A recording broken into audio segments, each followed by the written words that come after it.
Hey everybody, welcome to the 25th episode of the Bauer Hour. Thank you guys so much for joining me. We are 25 episodes in, a quarter way to 100 episodes. This is exciting and I'm having fun with it.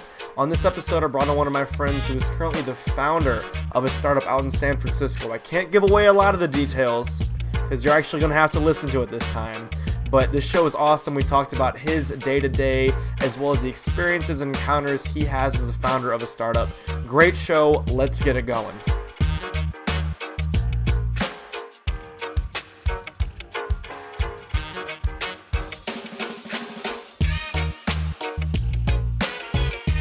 All right, everyone, welcome to the 25th episode of the Bauer Hour. I have a very exciting guest here today. He is a fellow black belt under Master Kwan and the Chunma Taekwondo Training Dojo. He is a product of the Ohio public school system, much like myself, and the current founder of Zinc. Max Kolysh, welcome to the show, man. Thanks, dude. How's it going? Not bad. Thanks for coming aboard. It's tough to get a hold of you guys, man. Yeah, cool. So Zinc, what is this about? So Zinc is a company. Zinc is a company I started with a classmate from MIT a couple years back. It's been a little over 2 years that we've been working on it, and it's an e-commerce services kind of business. So e-commerce is an ugly world of lots of software and kind of plumbing and all this weird stuff, and it's not the most sexy of industries. And so I think that a lot of the people who are good software developers don't really like work on this industry too much. And so what ends up happening is people just get used to really, really bad software. And so we set out to fix a few of those problems. Kind of one of the first things that we built and the first cool idea that we had is there's basically no programmatic way to make purchases online. So for a lot of reasons, you can imagine there's programmatic ways to, like, you know, people hack together, like things that turn on your lights and things that do, you know, whatever kind of digital stuff, post on your Twitter and Facebook and whatever, but there's no way to tie that back into the physical world a lot of the time.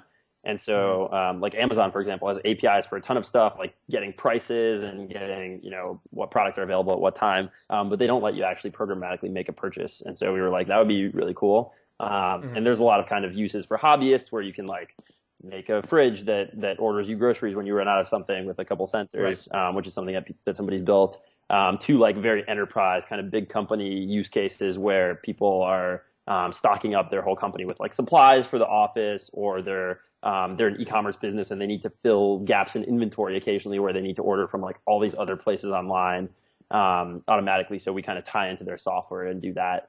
And so that's kind of the core of the product. I can talk a lot more about this, but there's a lot more tooling around that as we've seen a bunch of needs crop up. We're like, oh, all the software in this space sucks. All the software in this space sucks. And so we've kind of gone into a lot of different places with that. So we sell software to like big Amazon sellers, big eBay sellers to do inventory management and repricing and all sorts of stuff like that, in addition to these kind of core APIs, if that makes sense.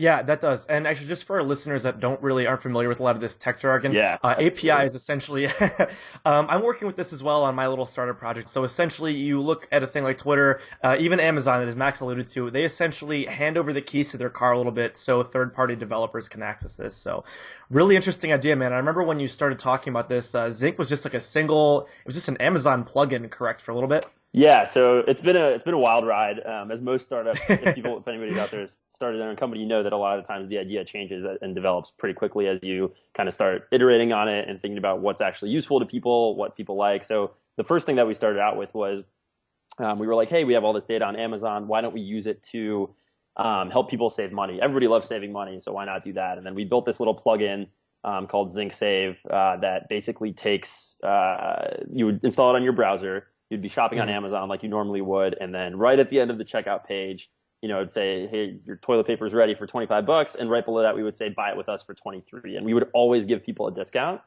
which was kind of crazy because we couldn't always beat the price, but we could beat it enough of the time that we would break even or even profit a little bit on the overall thing. But then, so what ended up happening with that was we actually got a cease and desist letter from Amazon after we owned that for a few months because we got a lot of press around it and kind of you know, it ended up being the end of that. And so we kind of floundered it around for a few months, tried to figure out what to do next, and then moved into this more business-oriented side of things, if that makes sense.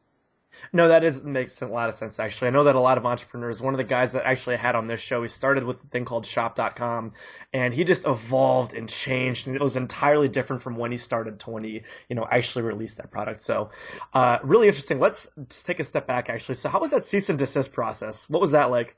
It was kind of scary at the time because that was the majority of our business. Yeah, I can in imagine. that plugin. We had 10,000 users who were using it, or over that, I think at the peak it was like 15,000 people who were using it daily. And then we kind of just got this letter from Amazon's lawyers saying, "Hey, you guys pretty much got to stop this right now."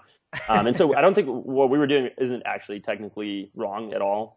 There's a lot of I looked into the technical stuff obviously behind this, but you can install whatever plugin you want. You're a consumer. It doesn't matter if it touches Amazon's code or it touches anything.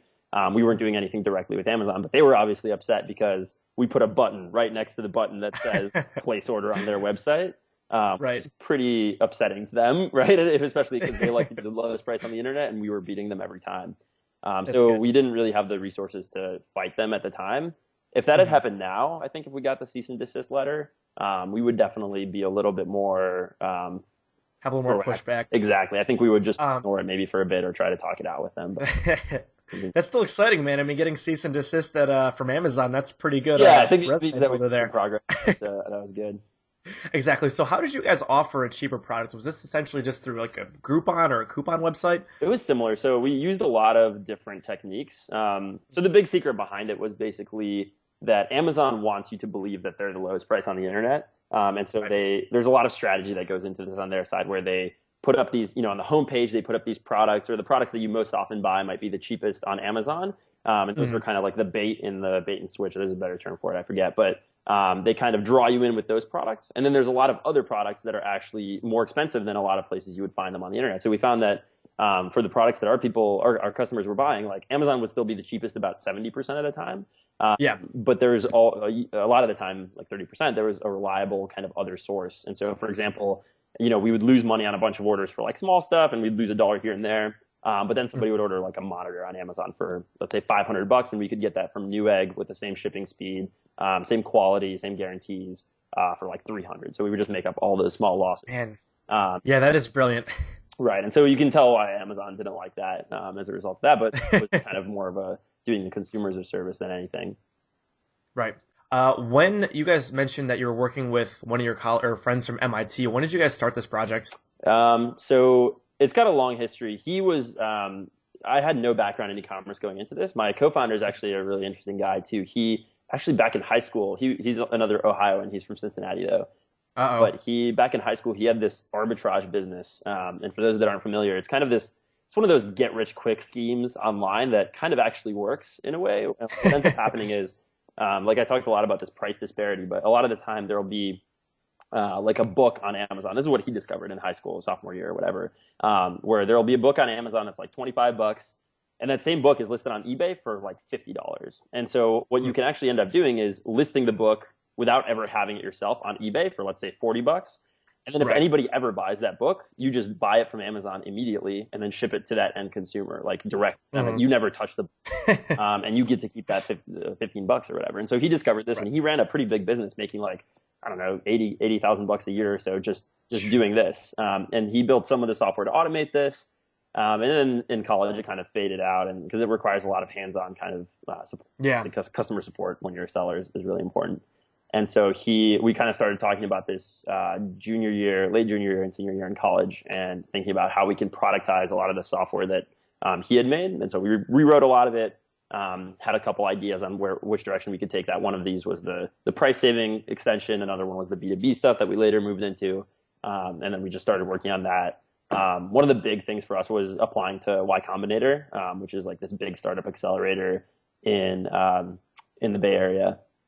They give you some money. They give you like $100,000, take a small part of your company, and then put you through this intensive kind of like training, training/mentorship session for 3 months. That really, like, getting into that it was a big thing for us, just because that kind of validated the idea and the fact that we should, it's cool that we're working on a startup and it's not something that's just in our heads. And then we kind of obviously the idea evolved through that, but that was really helpful in kind of getting off the ground as well. That's awesome. So did you do that right after college? Yeah, so it's actually a funny story. We applied to this before. So I graduated early, and I was doing like a master's program at MIT, and Doug was in his fourth year. And we applied to this for the winter batch, or like January through March. And we got in, and we were like, "What do we do? We still have school." So I actually dropped out of my master's because I was already kind of planning on dropping out because it wasn't super what I was into. And he ended up kind of just stopping school for a bit. He was like one class away or something, so he ended up dropping out and then did some sort of like remote coursework to like finish his diploma. But MIT is kind of encouraging of this sort of thing, so I don't think it was too problematic. But yeah, we did that like middle of our senior year. The saddest part of the whole thing was that this program's pretty intensive, right? Like you're constantly comparing yourself with all these other top like early stage startups from around the world. Every week you meet, you talk about how much you've grown. So we were literally working like, from when we woke up to when we went to bed with like a break for the gym every day pretty much, because that was the only break that we got. And then it was the spring semester of our senior year friends. And so they're all like partying and going to spring break and like, I missed this trip to like Puerto Rico for a week that like a lot of my friends still talk about. I'm just like, well, it's okay. I think it was good, but it was a worthwhile sacrifice, but. Exactly. You can live in Puerto Rico in a few months anyway. But so. Yeah, hopefully that's the goal. So that's awesome. Yeah. So you did this incubator process. What did you think this was necessary in hindsight? I mean, you said it was intensive. I mean, is this just learning tricks of the trade? Like you get that money. I mean, where would you have been without this incubator? It's tough to say. I think it was pretty essential for us. Like it's unclear whether we would still be working on the idea or not after the cease and desist, after like all the stuff we went through. We weren't making money for about 8 months of working on it. And so it's hard to carry through that, being really committed to your idea and committed to continue working on it. Cause we're both software engineers. We can take another like high paying job in the Valley. And that's the case with like kind of a lot of people who start companies, is that they're like very ambitious people like yourself too. And they could work anywhere else and kind of have, job stability and all that. But it takes this certain mindset and optimism to work through that. And so I think the Y Combinator was really helpful in kind of letting us see that in ourselves. So it's hard to say. They definitely they take 7% of your company as equity, but I think they definitely increased our chances of success by more than 7%. So that's kind of how I think about it. And in that sense, it's immensely valuable. That's great. So you talked a little bit about optimism and motivation. Did they touch on a lot of these subjects? Was this a big part of the coursework there? They talk about a lot of stuff. I think it's mostly, they don't teach you how to kind of stay motivated and all that stuff. I think they kind of, it's not a super hands-on program. I would say that it's like they're there and it's a great network when you need it. And I think the biggest motivating factor was the fact that there's all these other startups around you that are going through, some of them like try to embellish and whatever, but fundamentally like it's a comfort zone where you can talk about how you're actually failing and how everybody's like, a lot of people failing. How everyone's also failing. Yeah, everybody's stressed out. Everybody's like, on the brink of failure at all times kind of, and there's always 100 things you need to be worried about. And so having all these people that are in the same situation as you is actually probably the number one way in which that program was helpful. Man, that is actually really exciting. That's one thing I deal with a little bit too. So I have this developer working for me out of Russia, and it's like I pretty much hit a no every day.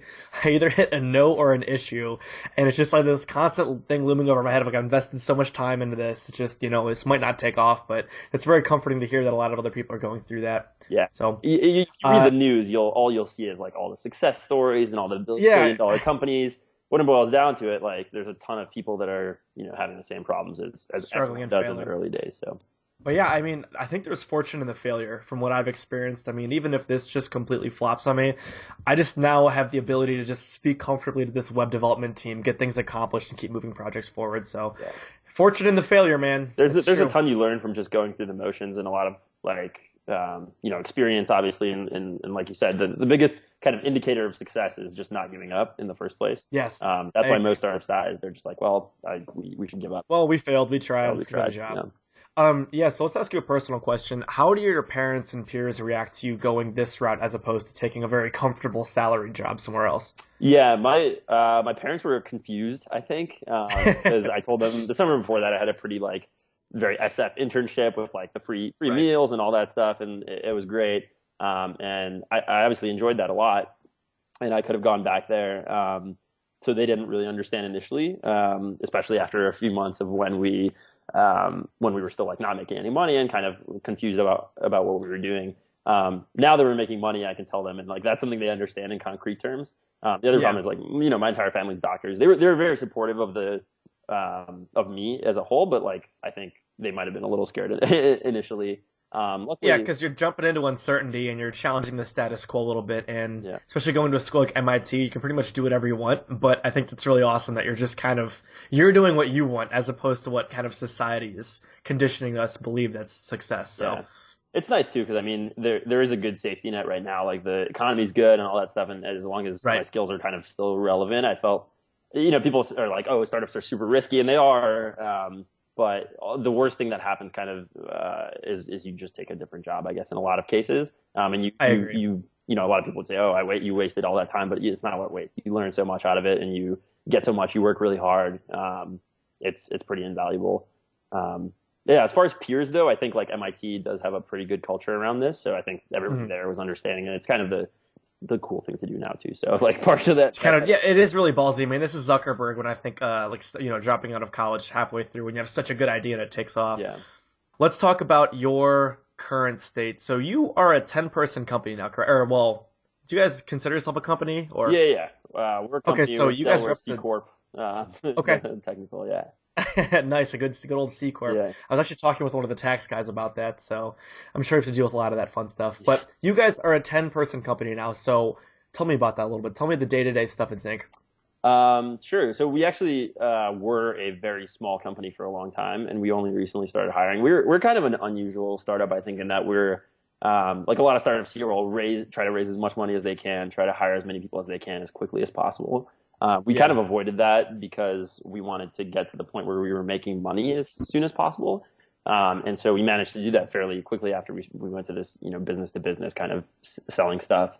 But we didn't hire for a while, and we were kind of highly leveraged. We enjoyed like prioritizing only, take the top 10% of things that are important, throw everything away, and then focus on that 10%.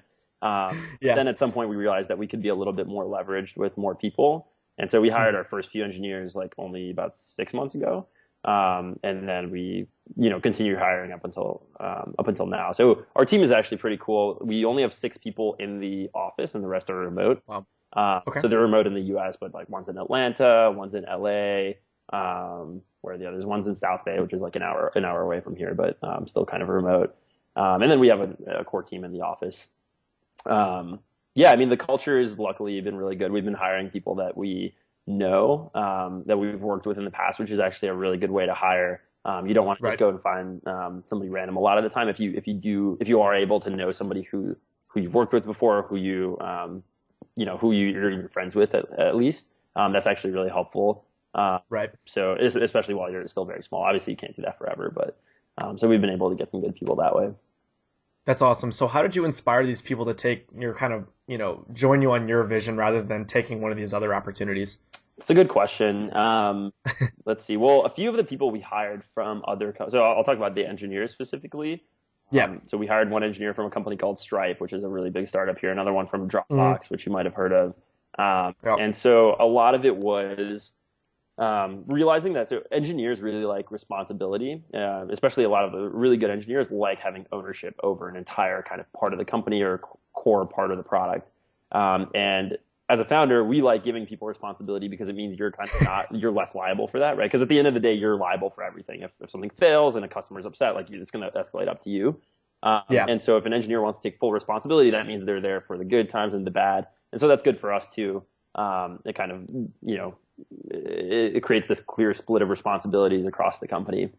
And so that's true. And it'll free up a little bit of your time as well. Totally. Exactly. And so kind of selling the company that way to a lot of our potential hires was really valuable.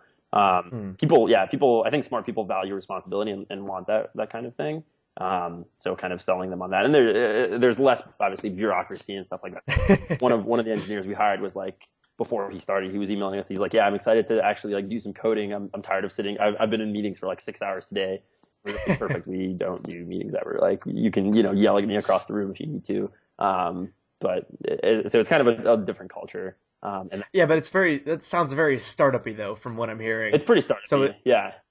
It's something that is going to be harder to maintain, I think, as time goes on. But definitely, for the time being, I think we're still kind of keeping that culture as much as possible. So Right. that's plus. I think the last thing that I will mention is that I think there's a little bit of a compounding effect, which if you read about hiring in early stage, they usually recommend trying to your first few hires are very, very important because that sets the tone for the hiring culture. Good people want to work with other good people. So if you have a few good engineers, which we really focused hard on getting at the beginning, it'll be easier to get more and more good engineers because they want to work with other good engineers. Exactly. So yeah. You build a strong culture for that. That's kind of a big thing that we're focusing on. That's interesting. So what kind of hours are you guys investing into your day-to-day operation?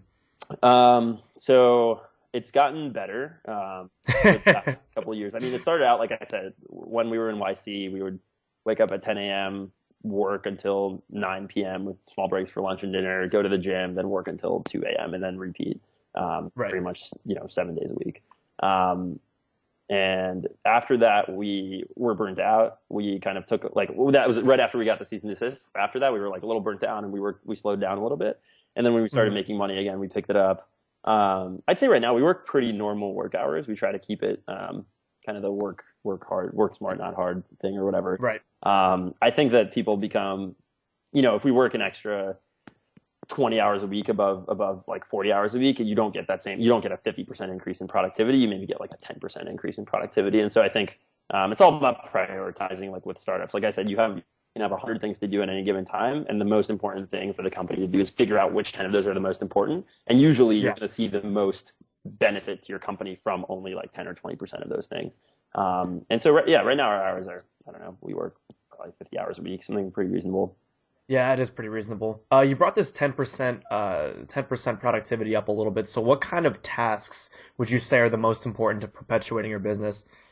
Let's see. I think that's kind of one of the skills that the founders or ultimately the CEO kind of needs to have is deciding those. I think those are pretty dependent on your current situation as a company. Right. But there's basically a lot of stuff that people think you need to do as a company that you really don't. People like to get caught up in the looking like a company and talking about your company, which is kind of what I'm doing now. But talking about your company or networking or doing sort of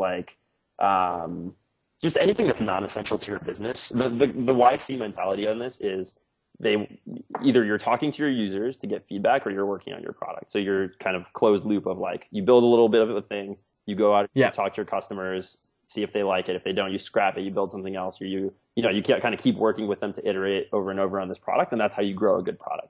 A lot of the other stuff is kind of just unnecessary.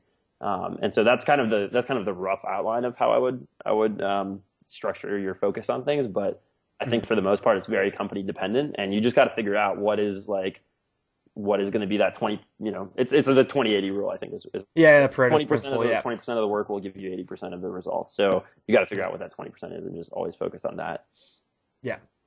Perfect, man. Yeah, that's come up a lot, actually. I love Freitas Principle. You can apply it to just, first of all, the business stuff and even the fitness thing, man. I had one of these guys on here just discuss that. I'm like, oh, wow. It does make sense. You can apply that pretty much wherever. Yeah. So you are the founder. It sounds like you do get not wrapped up, but you enjoyed it working on the technical stuff anymore. Are you still coding? So it's hard to find an excuse to code, mainly because engineers are better engineers than I am. And the other thing is, it's nice when you're programming. It's nice to have long uninterrupted hours, so you can work 4 or 5 hours at a time, kind of staying in focus. I can't do that as much. I do code occasionally just because I get tired of doing non-coding things, and I love coding. But it's hard to justify that from a business perspective of when one of my engineers can do it three or four times faster than I can. So day to day, I'm more of an operations person right now, which means I just make sure that everybody else is working as productively as possible. Kind of taking care of a lot of the logistical stuff that comes up with our company. We move a lot of money around just because we're working with sellers and buyers, and it's kind of just, there's a lot of headaches involved, and I just make sure that those don't have to get carried over to other people. But it's nice because I can dabble in, I do a little bit of growth for this product, or do this marketing campaign, or if I wanted to build this feature and I see that it's urgent, I can do that for some products. If it's kind of a modular thing that I can carve out for myself. But it's good. It's good having that kind of freedom. I think that's as a result of everybody else has their own product ownership that they have, and so I'm almost responsible to them when they're like, oh, I need help on this. Can you you're the person that can help me on this. It's almost like they're directing me in a way, which is actually really good. That's perfect, man. This sounds like such a cool operation you set up here. Yeah. So I have a few more questions here, then I think we're going to be set here. So what was the biggest roadblock you've faced thus far, and how have you overcome that? Which is a very typical interview question. So Yeah, haven't interviewed in a while. For roadblock.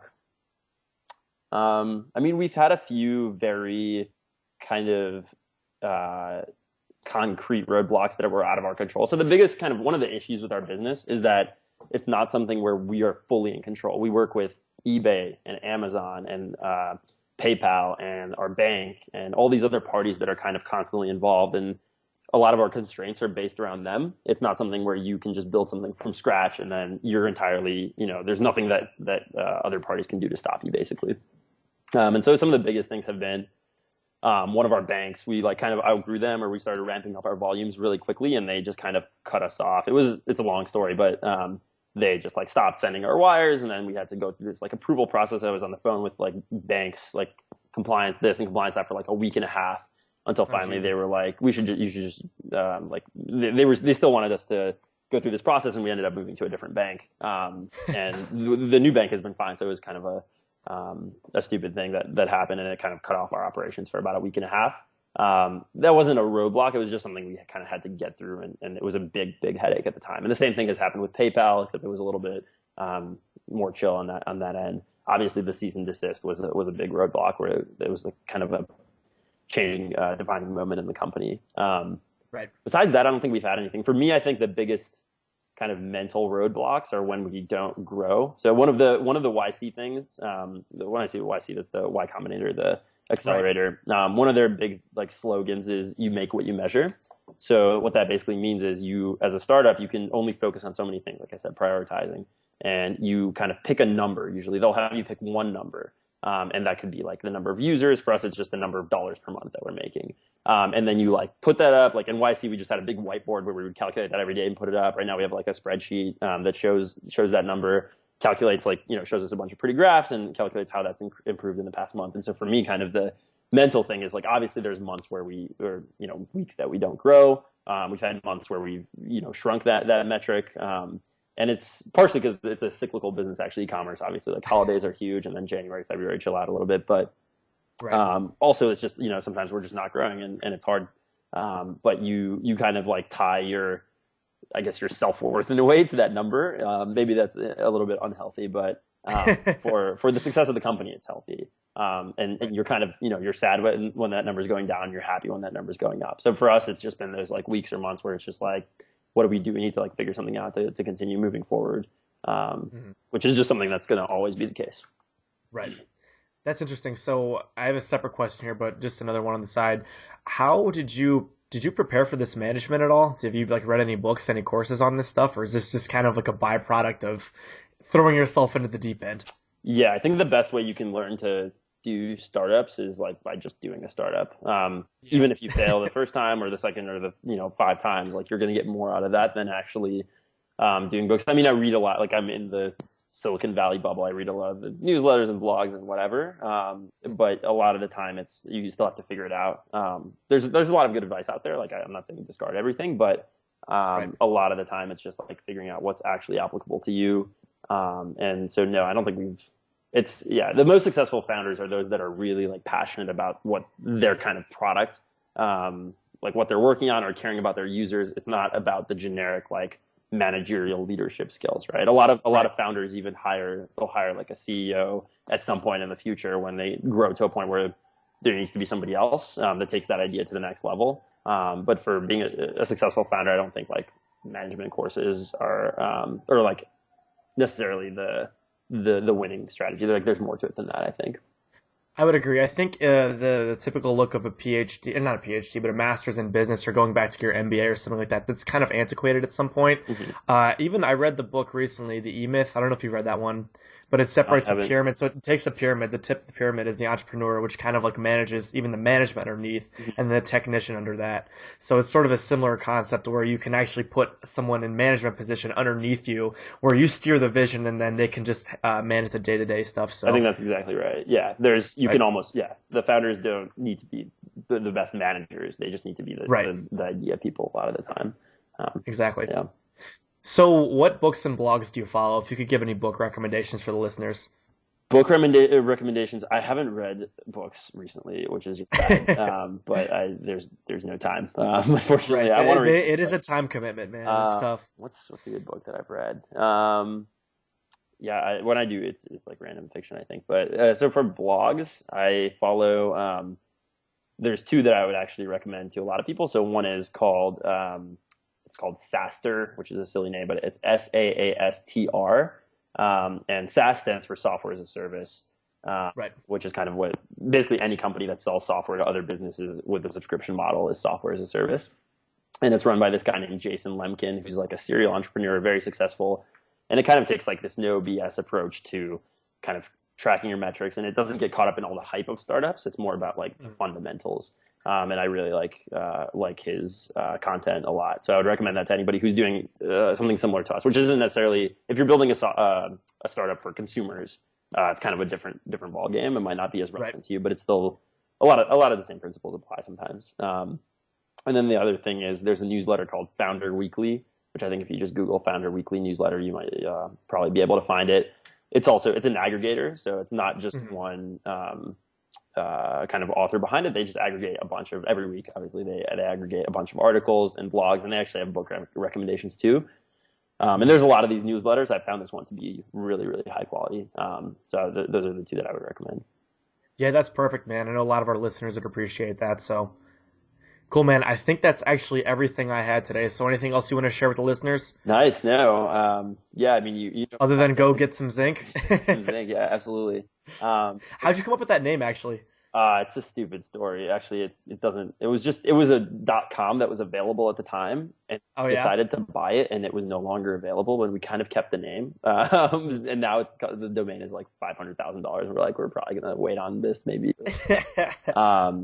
But yeah, you have my contact info. If anybody has any questions or whatever, I'd be happy to, Yeah, that sounds good. So Facebook, well, we typically do Instagram, but you're not really on that, not I think, Instagram. Are you? Gotcha. I am, but I don't really track it or post there. Exactly. M Kolysh, I think, is my Instagram. Yeah, I can go ahead and throw it in the show notes, but sure. Yeah, otherwise that'll be it, man. Cool. Yeah, this sounds awesome. I'm proud of you. It's awesome to see what you're turning into. Thanks, it's really cool business. Sounds like the operations with your company as well. Oh, thank you, man. Yeah, we're working on it. I don't know if it's gonna be my Mona Lisa, but it's definitely gonna be something here. Somewhere for sure. Exactly. I appreciate that, man. Anyway, good luck in the future, and it was good talking to you. Thanks. You too, man. All right, man. I will see ya. Bye. All right, bye. All right, everyone, that is it for the 25th episode of the Bauer Hour. Hopefully you guys took away a lot of great information. I know I certainly did. I love talking to entrepreneurs, especially Max, who's out in the SF is what the pros call it. So I enjoyed it. Hopefully you guys did as well. You guys know where to find me, facebook.com/The Bauer Hour Podcast. Send me a tweet at The Bauer Hour Pod, and my personal Instagram plugs. I'll throw those in there. Knowledge_is_Bauer. That's where all my personal stuff is. And check out my fitness page at Sorta Gymnastics. SORTA Gymnastics. All sorts of nonsense up there. Otherwise, see you guys on Sunday.